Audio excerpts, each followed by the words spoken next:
Hello everyone, welcome you all at Lokesh sir unlimited study zone. चलिए start कर रहे हैं हमारा जीके सेक्शन का भूगोल वाला पार्ट। इसमें हमें इंपॉर्टेंट क्वेश्चंस और पहले थ्योरी देखते हैं, उसके बाद देखेंगे क्या होता है। चलिए, तो वायुमंडल की बात कर रहे थे, तो वायुमंडल की संरचना है। सबसे पहले बात करते हैं तो वायुमंडल की प्रमुख परतें हैं। नंबर 1 क्षोभ मंडल। क्षोभ मंडल को हम ट्रोपोस्फेयर बोलते हैं। तो ट्रोपोस्फेयर जो होता है यह है वायुमंडल की सबसे निचली परत है, जिसमें वायुमंडल का संपूर्ण भाग लगभग 75% भाग जो होता है क्षोभ मंडल, मतलब अर्थ के ऊपर जो पहली लेयर है ये क्षोभ मंडल हुआ करती है। ओके, अब देखिए इसकी ऊंचाई मैं बता देता हूँ कि धरातल से इसकी ऊंचाई जो ध्रुवों पर होती है वो 8 किलोमीटर होती है और विषुवत रेखा पर जो होती है वो 18 किलोमीटर। तो यदि इसका मैं क्षोभ मंडल का डायग्राम बनाऊँ तो कैसे बनेगा, देखिए ये कुछ इस तरीके से बनेगा। यस, तो ये विषुवत रेखा है। तो विषुवत रेखा पर इसकी ऊंचाई जो है ये 18 किलोमीटर तक जाएगी और ध्रुवों पर इसकी जो है 8 किलोमीटर तक जाएगी। ओके, इसमें सभी मौसमी घटनाएं इसी परत में संपन्न होती हैं। इस परत में ऊंचाई के साथ तापमान में गिरावट आती है ना। कितनी गिरावट आती है, मतलब हर किलोमीटर चलने पर लगभग 6.4 डिग्री सेंटीग्रेड पर किलोमीटर में कम हो जाता है। 6.4 पर किलोमीटर। धरातल से इसकी ऊंचाई 8 किलोमीटर ध्रुवों पर और 18 किलोमीटर विषुवत रेखा पर है। ये इसकी ऊंचाई हो गई। हाँ, तो हम बात कर लेते हैं इसकी ऊंचाई की वायुमंडल की। तो ध्रुवों पर जो इसकी ऊंचाई है वो 8 किलोमीटर है और विषुवत रेखा पर जो ऊंचाई है वो है जो इसकी 18 किलोमीटर है। ओके, अब चलिए वायुमंडल के संगठन के, ये बहुत इंपॉर्टेंट प्रश्न इसमें से बनते हैं कि वायुमंडल का संगठन क्या है। तो सबसे ज़्यादा इंपॉर्टेंट ये है कि नाइट्रोजन गैसेस का कितना परसेंटेज है। तो जो परसेंटेज है नाइट्रोजन गैस का वो लगभग 78% है और एग्जैक्ट देखा जाए तो 78.08। नाइट्रोजन के बाद दूसरे नंबर पर जो गैस है वो ऑक्सीजन है और याद रखिएगा ये लगभग 21% है। मतलब ये दोनों मिल करके 78 और 21, तो यही मिल करके कितना बना लेते हैं 99। बाकी जो गैसेस है बच्चों वो 1% में भरी हुई हैं। ओके, बाकी जो गैसेस हैं वो 1% में है। तो सबसे ज़्यादा नाइट्रोजन है लगभग 78.08, मतलब 78%। करेक्ट है 78.08। ऑक्सीजन कितनी भाई, ऑक्सीजन है 20.92। इसके बाद आर्गन का नंबर आता है 0.93, फिर कार्बन डाइऑक्साइड बहुत ही कम है 0.03, नियॉन जो है वो है 0.018, फिर हीलियम जो है 0.0005 और ओजोन है 0.00006 एंड हाइड्रोजन है 0.00005। तो ये इनका परसेंटेज कंपोजिशन है। अब चलिए, तो पहला हमने देखा था क्षोभ मंडल, जिसको हम क्या बोलते हैं, ट्रोपोस्फेयर। अब इसके बाद हम बात करते हैं स्ट्रेटोस्फेयर। तो देखिए जो हमारा जो हमारा वायुमंडल है वो मैंने बताया कि हम लोग जो रहते हैं विषुवत रेखा पे रहते हैं। पोल पे तो बहुत ठंडी पड़ती है, तो विषुवत रेखा पे जो एटमॉस्फेयर है वो कितना रहता है, 18 किलोमीटर तक रहता है। अब 18 से 32 किलोमीटर यानी 18 to 30 किलोमीटर तक की जो रेंज है उसको हम बोलते हैं समताप मंडल, जिसको बोलते हैं स्ट्रेटोस्फेयर, समताप मंडल। तो 18 से 32 किलोमीटर की ऊंचाई तक ये समताप मंडल पाया जाता है। नाम ये समताप, मतलब इसका तापमान सेम रहेगा। जलवाष्प एवं धूल के कण नहीं पाए जाते हैं। तो याद रखिएगा कि समताप मंडल में जलवाष्प एवं धूल के कण जो होते हैं इसमें नहीं पाए जाते हैं तथा बादलों का निर्माण नहीं होता है। यहाँ पे मौसमी घटनाएं नहीं घटती हैं। वायुयान चालकों के लिए आदर्श परत है, मतलब ये जो परत है जिसको स्ट्रेटोस्फीयर बोलते हैं, ये वायुयान चालकों के लिए आदर्श परत है। तो भाई सुन के बड़ा अजीब लग रहा है कि जो वायुयान है ये उनके लिए आदर्श परत है, मतलब स्ट्रेटोस्फीयर में एरोप्लेन के उड़ने की सबसे बढ़िया कंडीशंस होती हैं, मतलब 18 से लेकर 32 किलोमीटर, 18 to 30 किलोमीटर की हाइट पर ये सबसे बढ़िया जगह है उड़ने के लिए। अब चलिए नेक्स्ट बात करते हैं मध्यमंडल, मतलब कि सबसे पहला ट्रोपोस्फीयर, फिर स्ट्रेटोस्फीयर, फिर उसके बाद आ रहा मध्यमंडल जिसको बोलते हैं अपन मीजोस्फीयर। तो मीजोस्फीयर कहाँ तक आ गए थे हम, 0 से लेके 18 तक आ गए थे, 18 से लेके 32। अब 32 से लेकर के ऊपर जो 60 है, ठीक ना, वो 32 से लेकर के जो 60 तक का है इसको हम क्या बोलते हैं, इसको हम बोलते हैं अपने के पास 18 से लेके 32 तक, और 32 से लेके जो 60 तक की रेंज है इसको हम बोलते हैं मध्यमंडल। ओके, और बट मैं एक बात और बता दूं कि मध्यमंडल जो है मेसोस्फीयर थोड़ा नीचे से स्टार्ट हो जाता है, उसमें एक मतलब 20 से लेके 40 किलोमीटर तक, 20 से लेके 40 किलोमीटर तक ओजोन की लेयर फैली हुई है। 20 to 40 तक ओजोन की लेयर फैली हुई है, ठीक ना। तो देखिए पढ़ते हैं मध्यमंडल यानी समताप मंडल, यह मीजोस्फीयर ऊपर वाला समताप मंडल था ना,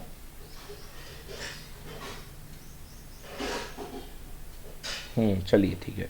हाँ, समताप मंडल, देखिए ये ऊपर वाला जो था ये था समताप मंडल स्ट्रेटोस्फीयर, कहाँ तक आगे थे 32 किलोमीटर तक। अब देखिए ये जो सममध्य मंडल है मीजोस्फीयर, यह समताप मंडल की सीमा से 60 किलोमीटर की ऊंचाई तक फैला हुआ है। मतलब हम कहाँ पर थे भाई, 32 किलोमीटर तक, 32 से लेकर के 60 किलोमीटर तक फैला हुआ है आपका मीजोस्फीयर। ओजोन परत 20 से लेकर 40 किलोमीटर की उपस्थिति के कारण इसे ओजोन 20 से लेकर 40 की उपस्थिति के कारण इसे ओजोन मंडल यानी ओजोनोस्फीयर भी कहा जाता है। तो बच्चों 32 तो है, थोड़ा नीचे से ही ओजोन लेयर बनना शुरू हो जाती है और 40 तक ओजोन लेयर बनती है। तो अगर ओजोन के रूप में देखा जाए तो यहाँ से लेकर यहाँ तक की जो जगह है उसको ओजोनोस्फीयर बोलते हैं। इस परत में तापमान ऊंचाई के साथ बढ़ता है। देखो स्ट्रेटोस्फीयर में अगर आप ऊपर जाते हो तो तापमान घटता है, बट यदि आप मीजोस्फीयर में ऊपर जाते हो, 32 के ऊपर जाते हो, तो टेम्परेचर बढ़ना शुरू हो जाता है। नेक्स्ट, अब देखिए लास्ट लेयर की बात करते हैं जिसका नाम है आयनोस्फीयर, है ना। आयनोस्फीयर के बाद भी एक लेयर और होती है बट वो काम की नहीं है कुछ। आयनोस्फीयर की बात करते हैं तो 60 तक आ गए हैं, 60 से 640 किलोमीटर तक जो है वो जो रीजन होता है दैट इज़ कॉल्ड आयनोस्फीयर। यह 60 से लेकर 640 किलोमीटर तक विस्तृत है। इस परत द्वारा छोटी रेडियो तरंगें परिवर्तित की जाती हैं। इसमें इतनी आयन की डेंसिटी है कि जो लो वेवलेंथ, मतलब कि जो लो वेवलेंथ की, जो अपनी लो फ्रिक्वेंसी की जो रेडियो वेव होती हैं वो इससे लौट करके आ जाती हैं। तो ये जो आपका स्काई वेव प्रोपोगेशन होता है इसी से आपका चला करता है। इस परत द्वारा छोटी रेडियो तरंगें परिवर्तित की जाती हैं। संचार उपग्रह इसी परत में अवस्थित होते हैं। तो जो आपके कम्युनिकेशन सैटेलाइट होते हैं वो यहीं पर होते हैं, मतलब 60 से लेके 640 किलोमीटर के बीच में ही संचार उपग्रह रहते हैं। चलिए नेक्स्ट बात करते हैं बहिर्गत मंडल, बहिर्मंडल यानी एक्सोस्फीयर। तो 640 किलोमीटर के भी ऊपर जो होता है वो एक्सोस्फीयर है। अब इसकी कोई लिमिट नहीं है भाई, क्योंकि 640 के ऊपर तो फिर बहुत डिस्टेंस हो जाती है। तो यह आयन मंडल के ऊपर की परत है जिसकी कोई ऊपरी सीमा निर्धारित नहीं है। इस परत में हाइड्रोजन एवं हीलियम गैसों की प्रधानता होती है। मतलब इसमें जो हाइड्रोजन होता है और हीलियम जो होते हैं मेन गैसेस हुआ करते हैं, हाइड्रोजन और हीलियम। ओके, अब आइए, तो ये हमारा हो गया है एटमॉस्फेयर। ओके, एटमॉस्फेयर के बाद हम पढ़ते हैं विश्व यानी कि वर्ल्ड। वर्ल्ड के महत्वपूर्ण तथ्य देखिए, आइए तो वर्ल्ड के महत्वपूर्ण तथ्य अब देखते हैं कि वर्ल्ड के महत्वपूर्ण तथ्य में सबसे पहले हम विश्व के महासागर देखते हैं कि कौन कौन से महासागर यानी कि ओशियंस हमारे वर्ल्ड में है। तो महत्वपूर्ण तथ्य में विश्व के महासागर, तो सबसे बड़ा जो महासागर है वो प्रशांत महासागर है, पैसिफिक सी, और वर्ग किलोमीटर में इसका एरिया देखिए इतना सारा है, कोई काम का नहीं है, इतना एरिया याद करना नहीं है। फिर उसके बाद प्रशांत के बाद दूसरे नंबर पे अटलांटिक सी है, प्रशांत के बाद दूसरे नंबर पे अटलांटिक सी है। ओके, और अटलांटिक सी के बाद हमारा है इंडियन ओशियन, हिंद महासागर। ओके, तीसरे नंबर पे। देन आर्कटिक और अंटार्कटिक सी जो है वो लास्ट में है। ओके, तो याद कर लीजिए महासागर कौन कौन से हैं। प्रशांत महासागर है, अटलांटिक महासागर है, ओके, और हिंद महासागर है, एंड आर्कटिक और अंटार्कटिक, ये और दो और महासागर हैं ये, जिसमें से सबसे बड़ा पैसिफिक ओशियन है। अब सबसे गहरे स्थान की बात करते हैं। तो पहला जो गहरा स्थान है वो है मेरियाना गर्त, मेरियाना गर्त। और फिर दूसरा है प्यूर्टो रिको गर्त, ये मीटर 11,776 मीटर, लगभग 11 किलोमीटर से भी ज़्यादा, 11.7 किलोमीटर।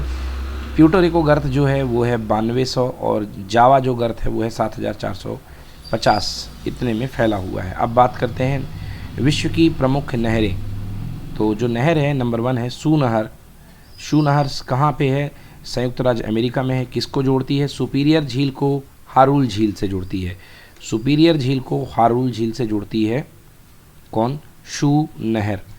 देन इसके बाद अभी तो नहरें ही चल रही हैं। दूसरी नहर देखिए जिस नहर का नाम है इरी नहर। इरी नहर, तो ये जो इरी नहर है, इरी नहर, तो इरी नहर संयुक्त राज्य अमेरिका की ही नहर है। ओके, जो ये इरी नहर है ये संयुक्त राज्य अमेरिका की ही नहर है, और ये किसको किससे जोड़ती है? ये इरी झील और मिशिगन झील को जोड़ती है इरी नहर। तो मतलब इरी झील से स्टार्ट हुई है, इसीलिए इसका नाम इरी नहर पड़ गया। नेक्स्ट कील नहर जर्मनी की है और ये उत्तरी सागर और बाल्टिक सागर के बीच में है, उत्तरी सागर और बाल्टिक सागर के बीच में कील नहर। नेक्स्ट डॉन वोल्गा नहर कहाँ की है, रूस की है, रोस्टोव और स्टालिनग्राड के बीच में ये नहर बहती है। केपी नहर भारत की नहर है और ये आंध्र प्रदेश और तमिलनाडु के बीच में है। सुएज नहर मिस्र की नहर है और ये लाल सागर और भूमध्य सागर के बीच में है। पनामा नहर पनामा की है, ये अटलांटिक महासागर और प्रशांत महासागर के बीच की नहर है, इन दोनों को ये जोड़ती है, अटलांटिक महासागर और प्रशांत महासागर को। अब बात करते हैं विश्व की जल संधियाँ, मतलब कोई दो देश जो हैं वो जल संधि से जुड़े हुए हैं, कौन कौन से हैं। देखिए पहली जल संधि मलक्का, तो मलक्का जो है जो जल संधि है वो अंडमान सागर और दक्षिण चीन सागर साउथ चाइना सी को जोड़ती है। इसकी स्थिति कहाँ पे है, अंडमान सागर और साउथ सी को, मलक्का जो जल संधि है वो इंडोनेशिया और मलेशिया के बीच में है, स्थिति इंडोनेशिया मलेशिया में है। देन अगली पाक जल संधि, तो पाक जल संधि कहाँ है, ये पाकिस्तान खाड़ी और बंगाल की खाड़ी को जोड़ती है और ये भारत श्रीलंका में है, भारत और श्रीलंका के बीच में। नेक्स्ट सुंडा किसको जोड़ता है भाई, जावा सागर और हिंद महासागर को सुंडा जोड़ता है। जो सुंडा जल संधि है वो जावा सागर और हिंद महासागर को जोड़ता है, इसकी स्थिति है इंडोनेशिया। देन कुक जल संधि दक्षिण प्रशांत महासागर को जोड़ती है, स्थिति कहाँ है, न्यूजीलैंड उत्तर एवं दक्षिणी द्वीप। देन बेरिंग जल संधि बेरिंग सागर और चुक्सी सागर को जोड़ती है, किसके कहाँ पर है ये, अलास्का और रूस के बीच में। देन डेविस बैफिन की खाड़ी और अटलांटिक महासागर को जोड़ती है, स्थिति है ग्रीनलैंड कनाडा। देन फ्लोरिडा जल संधि मैक्सिको की खाड़ी और अटलांटिक महासागर के बीच में है, ये है ना, इनको जोड़ती है। मैक्सिको की खाड़ी और अटलांटिक महासागर कहाँ पर है, संयुक्त राष्ट्र अमेरिका और क्यूबा के बीच में है। देन हार्मुज फारस की खाड़ी और ओमान की खाड़ी के बीच को जोड़ती है हार्मुज जल संधि और ये कहाँ है, ओमान और ईरान के बीच में है। देन हडसन जल संधि, तो हडसन जल संधि हडसन की खाड़ी और अटलांटिक महासागर के बीच में है, कहाँ है, कनाडा में है। जिब्राल्टर जल संधि जो है वो भूमध्य सागर और अटलांटिक महासागर के बीच में है, कहाँ पर है, ये स्पेन और मोरक्को के बीच में। देन फॉर्मोसा दक्षिण चीन सागर और पूर्वी चीन सागर के बीच में है और ये चीन और ताइवान के बीच में है। चलिए, तो ये हो गई जल संधियाँ। अब हम बात करते हैं विश्व के प्रमुख पठार और उनकी स्थिति के बारे में।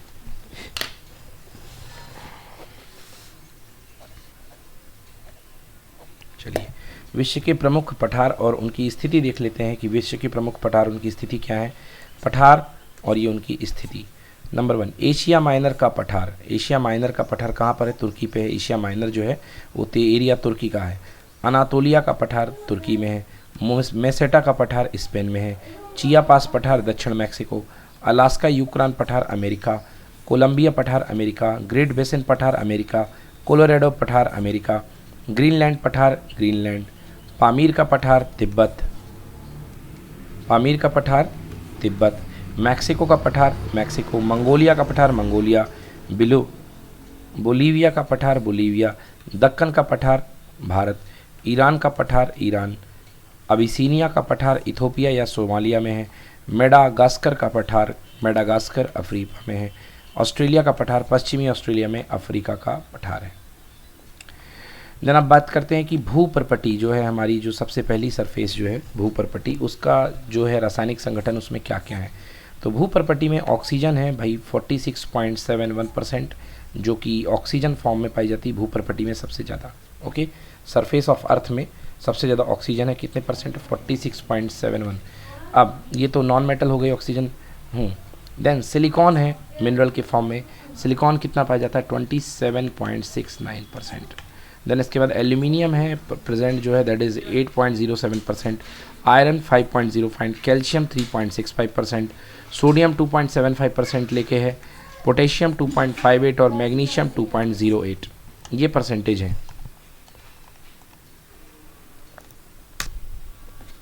चलिए, अब बात करते हैं विश्व की प्रमुख पर्वत श्रेणियों की।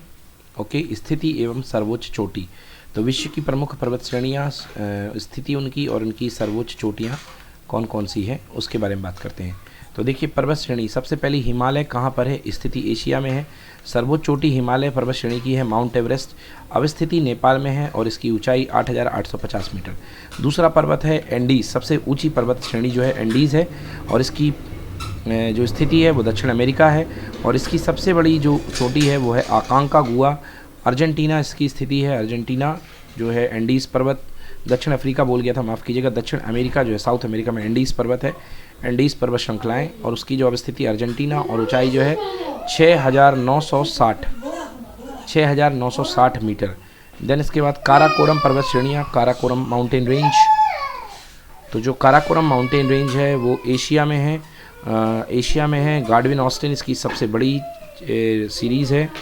ओके, गार्डविन ऑस्टिन उसकी सबसे बड़ी सीरीज़ है काराकोरम रेंज की एंड इसकी जो स्थिति है वो भारत में है एंड ये कितना है 8,611, हिमालय से थोड़ा सा ही कम है। ओके, करीब कितना 200 metre, Godwin Austen K2।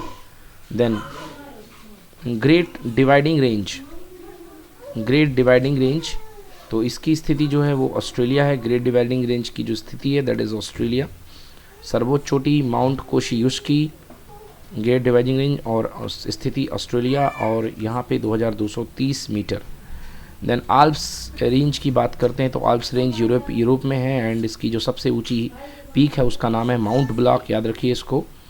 And ये इसकी जो पोजीशन है फ्रांस में है एंड ऊंचाई जो है इसका 4,807 मीटर। अब बात कर लेते हैं विश्व के सबसे प्रमुख डेजर्ट, इंपॉर्टेंट डेजर्ट्स एरियाज़ का। देखते हैं भाई डेजर्ट कहाँ कहाँ पे हैं। तो जो सहारा रेगिस्तान है, सहारा जो डेजर्ट है उसका ये कि आप देखिए, तो ये जो है अपने पास 90 लाख स्क्वायर किलोमीटर का एरिया है, 90 लाख स्क्वायर किलोमीटर एरिया है इसका। हाँ जी, चलिए कंटिन्यू करिए। तो सहारा डेजर्ट की बात कर रहे थे, जो इसका जो एरिया है वो 9065,000 मतलब लगभग 90 लाख किलोमीटर में सहारा डेजर्ट फैला हुआ है। किस किस कंट्रीज़ में आता है देखिए, अफ्रीकन कंट्रीज़ में मेनली है, अल्जीरिया को कवर करता है, चाड कंट्री है, लीबिया, माली, मारिटानिया, नाइजर, सूडान, ट्यूनीशिया, मिस्र, मोरक्को और लीबिया। ओके, तो अफ्रीका और एशिया थोड़ा सा पार्ट कवर कर रहा है ये। देन ग्रेट सैंडी डेजर्ट जो है उसकी देखिए कितना है ये 15,50,000 किलोमीटर स्क्वायर किलोमीटर का एरिया है और ये ऑस्ट्रेलिया में है great sandy desert. Then Arabian desert जो है वो लगभग 13 लाख किलोमीटर का है और ये सऊदी अरब, यमन और सीरिया में फैला हुआ है। 13 लाख स्क्वायर किलोमीटर, कितना सारा एरिया बताओ, अर्थ का बर्बाद चला गया। देन गोबी का डेजर्ट है वो करीब 10 लाख के आसपास, 10,40,000, ये मंगोलिया चीन में फैला हुआ है।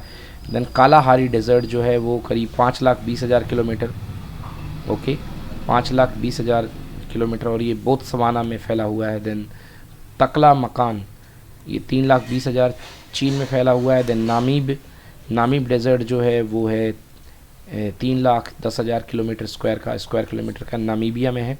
देन थार का रिजल्ट आपको, थार का रेगिस्तान तो भारत का ही है, ये करीब 2,60,000 किलोमीटर उत्तरी पश्चिमी भारत, ओके, और भारत और पाकिस्तान के फैला हुआ है। देन अटाकामा डेजर्ट जो है वो 1,80,000 उत्तरी चिली में फैला हुआ है।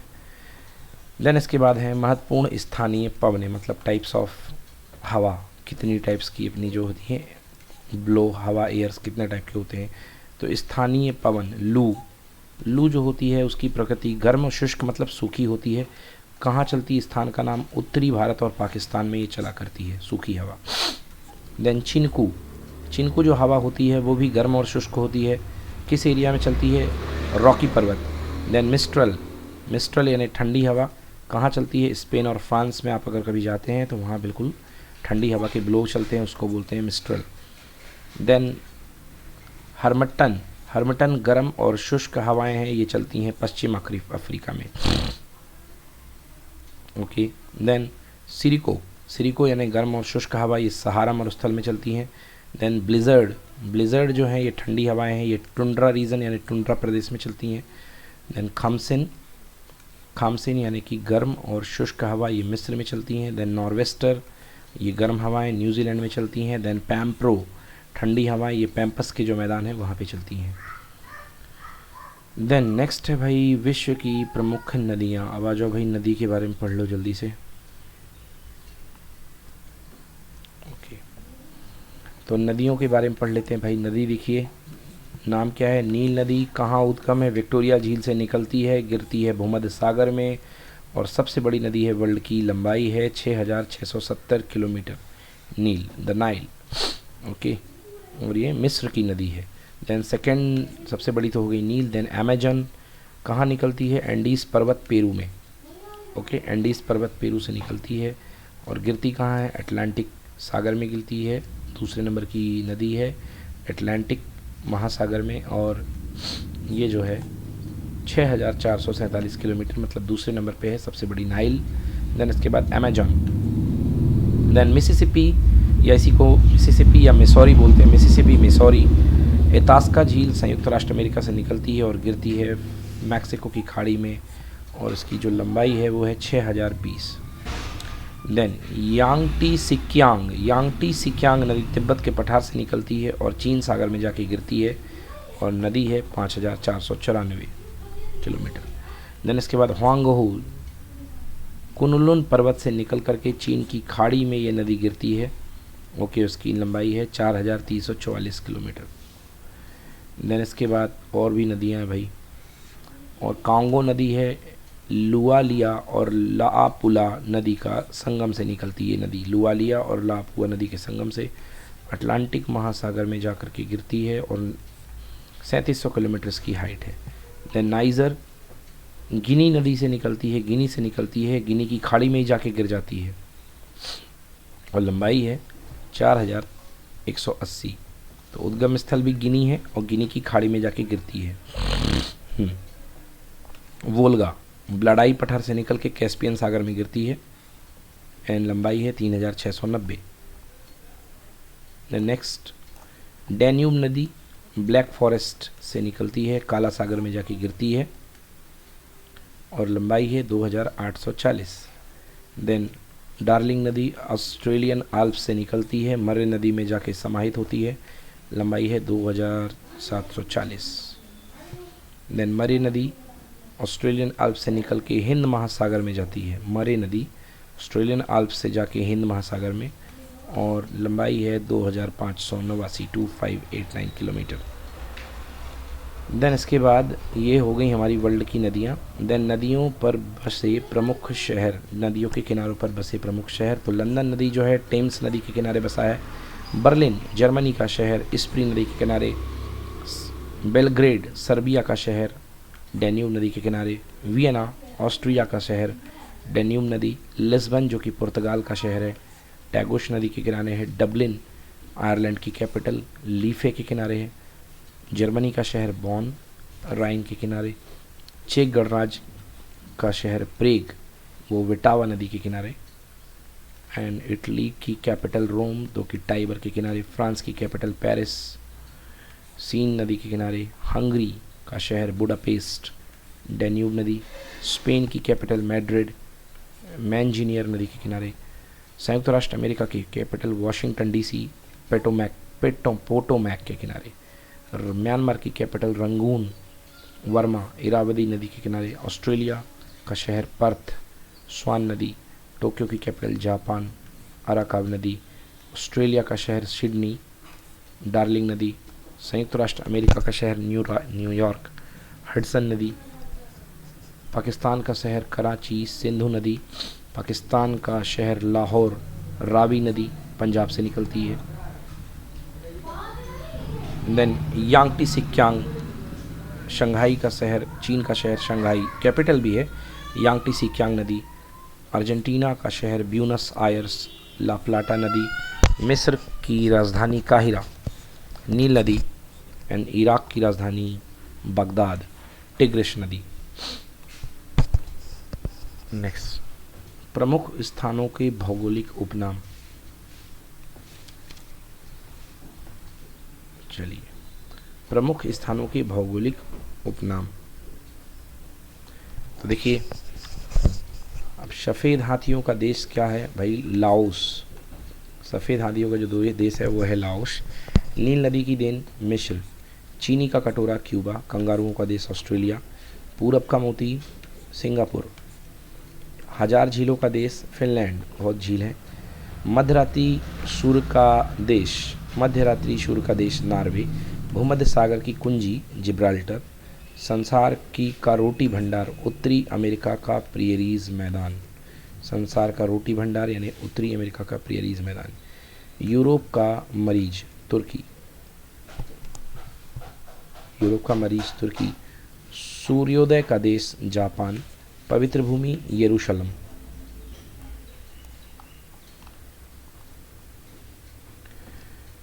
देन चाइना का शोक ह्वांगहो नदी, 7 पर्वतों का नगर रोम, 7 पर्वत है रोम में इसलिए 7, यूरोप का स्वर्ग स्विट्जरलैंड, दुनिया की छत आमिर का पठार, पिरामिडों का देश मिस्र, निषिद्ध शहर लहासा तिब्बत, एम्पायर सिटी न्यूयॉर्क, लोंग का द्वीप जंजीबार अफ्रीका, इटर्नल सिटी यानी शाश्वत नगर रोम,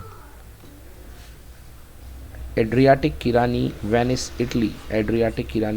इटली, अट्टालिकाओं का शहर वाशिंगटन डीसी, चलिए अब कुछ इंपॉर्टेंट पोर्ट्स यानी आइलैंड के बारे में बता देते हैं कि कौन कौन से आइलैंड हैं। चलिए देखिए, आइलैंड जो सबसे बड़ा आइलैंड है वो है ग्रीनलैंड, वो उत्तरी अटलांटिक महासागर में है, उत्तरी मतलब कि अटलांटिक महासागर में इसकी जो एरिया है वो है 2,17,000 एक मिनट, हाँ 21,75,000 स्क्वायर किलोमीटर, 2 करोड़ नहीं 21,75,000 स्क्वायर किलोमीटर। सबसे बड़ा द्वीप जो है वो ग्रीनलैंड है। देन न्यू गिनी प्रशांत महासागर में है, तो ये भी सेकंड नंबर का है न्यू गिनी, इसका एरिया देख लीजिए। देन बोर्नियो, ये भी प्रशांत महासागर में है, तो ये हो गया। एंड मेडागास्कर जो कि हिंद महासागर में है, इसका ये है। एंड बैफिन द्वीप जो कि कनाडा में है, उसका एरिया ये है। एंड सुमात्रा जो इंडोनेशिया का है, उसका एरिया ये है 4,42,200 स्क्वायर किलोमीटर। अब बात करते हैं प्रमुख कृषि फसलें एवं उसके उत्पादक देश। तो चावल मेनली सबसे ज़्यादा चीन में होता है और गेहूं भी चीन में होता है नंबर 1। तो याद रखिए कि चीन सबसे ज़्यादा क्या पैदा करता है, तो चीन जो है चावल में नंबर 1 है, गेहूं में नंबर 1 है, तंबाकू में नंबर 1 है और कपास में नंबर 1 है और चाय में भी नंबर 1 है। तो बहुत सारी चीज़ें में नंबर 1 है चीन, है ना। तो चा से चाय और चा से चावल तो याद रख ही सकते हो भाई। अब चावल के प्रमुख देश जो डेवलप करने वाले हैं वो देख लो, चीन, भारत, इंडोनेशिया और बांग्लादेश जो है चावल सबसे ज़्यादा पैदा करते हैं। गेहूँ चीन, भारत, यूएसए, रूस, फ्रांस और कनाडा। तंबाकू चीन, ब्राज़ील, भारत, यूएसए। सोयाबीन उत्पन्न करने वाले यूएसए, ब्राज़ील, अर्जेंटीना, चीन और Bharat soybean. Coffee Brazil, Vietnam, Indonesia, Colombia. Rubber Thailand, Indonesia, Vietnam, Bharat. मक्का यूएसए, चीन, ब्राज़ील, अर्जेंटीना। कपास चीन, भारत, यूएसए और पाकिस्तान। गन्ना ब्राज़ील, फिर भारत, फिर चीन, थाईलैंड और पाकिस्तान। और चाय के लिए चीन, भारत, केन्या, श्रीलंका, वियतनाम। चलिए नेक्स्ट देखते हैं खनिज, प्रमुख खनिज तथा उसके उत्पादक देश। नंबर 1 लोहा, सबसे ज़्यादा चीन प्रोड्यूस करता है, ऑस्ट्रेलिया, ब्राज़ील। तांबा चिली, चीन और पेरू। मैग्नीज़ चीन, दक्षिण अफ्रीका एंड ऑस्ट्रेलिया, ये मैग्नीज बनाते हैं। देन बॉक्साइट ऑस्ट्रेलिया, चीन और ब्राज़ील। टिन चीन, इंडोनेशिया, पेरू। सोना चीन, ऑस्ट्रेलिया, रूस। चांदी मैक्सिको, चीन, पेरू। हीरा सबसे ज़्यादा कहाँ पे, हीरा रूस, बोत्सवाना, कांगो। अभ्रक चीन, संयुक्त राष्ट्र अमेरिका और दक्षिण कोरिया। कोयला चीन, संयुक्त राष्ट्र America, Australia. Uranium Kazakhstan, Canada और ऑस्ट्रेलिया, ये है। चलिए अब कुछ प्रमुख भौगोलिक खोजों के बारे में बात कर लेते हैं। Number 1 अन्वेषक A.R. एमंडसन, दक्षिणी ध्रुव पर पहुंचने वाला प्रथम व्यक्ति 1911 ईस्वी में A.R. Amundsen. Robert peri, America, 1909 में उत्तरी ध्रुव की खोज। क्रिस्टोफर कोलंबस, पश्चिमी द्वीप समूह, 1942 दक्षिण अमेरिका और 1498 में खोज के निकाला कोलंबस ने। एंड कैप्टन कुक ने ढूंढा था हवाई द्वीप समूह 1770 में। कोपरनिकस पोलैंड ने सौर मंडल के बारे में बताया 1540 ईस्वी में। फर्नांडिस दी लेसेप्स सुएज नहर का निर्माण 1869 में। एंड केपलर जर्मनी के थे ग्रहों का नियम, गति का नियम 1600 ईस्वी में।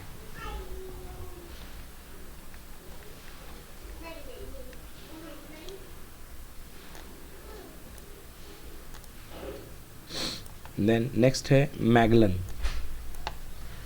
अगला है मैगलन, विश्व का भ्रमण, अटलांटिक के दक्षिण से प्रशांत महासागर की खोज। अटलांटिक के दक्षिण से प्रशांत महासागर की खोज। देन वास्को डी गामा, पुर्तगाल, केप ऑफ गुड होप होकर भारत आगमन 1498। केप ऑफ गुड होप होकर भारत आगमन 1498। नेक्स्ट, विश्व की घास भूमियों के प्रादेशिक नाम। जो विश्व की घास भूमि है उनकी प्रादेशिक नाम। अब उष्णकटिबंधीय क्षेत्र की घास भूमि जो है, कैंपोज कहाँ पर है? ब्राज़ील में है। Llanos Venezuela. सवाना उत्तरी अफ्रीका का जंगल है अब savanna. And parkland Australia. And patana Sri Lanka. शीतोष्ण कटिबंधीय घास भूमि क्षेत्र बात करते हैं, प्रियरी उत्तरी अमेरिका के मैदान prairie. Pampas Argentina. Steppe Eurasia. Velds जो मैदान है घास भूमि जो है दक्षिण अफ्रीका की है। एंड डाउन्स घास भूमि जो है ऑस्ट्रेलिया की है। विश्व की प्रमुख जनजातियाँ कौन कौन सी जनजाति पाई जाती हैं विश्व की? तो जनजाति यहाँ संबंधित क्षेत्र और देश, एक्सकीमो ग्रीनलैंड और कनाडा में पाए जाते हैं। खिरगीज मध्य एशिया में। माओरी न्यूजीलैंड में। जुलू नाटाल प्रांत दक्षिण Africa. Semang Malaysia Thailand. Bushman Kalahari मरुस्थल Botswana. Yukaghir Siberia. Red Indian उत्तरी America. Pygmies Congo basin. Boro कहाँ पाए जाते हैं? ब्राज़ील में पाए जाते हैं, अमेजन बेसिन। एंड बद्दू अरब में। चलिए अब मानचित्र की कुछ रेखाएं हैं जो हमारे एटलस पे हैं, उन रेखाओं के बारे में हम बात कर लेते हैं।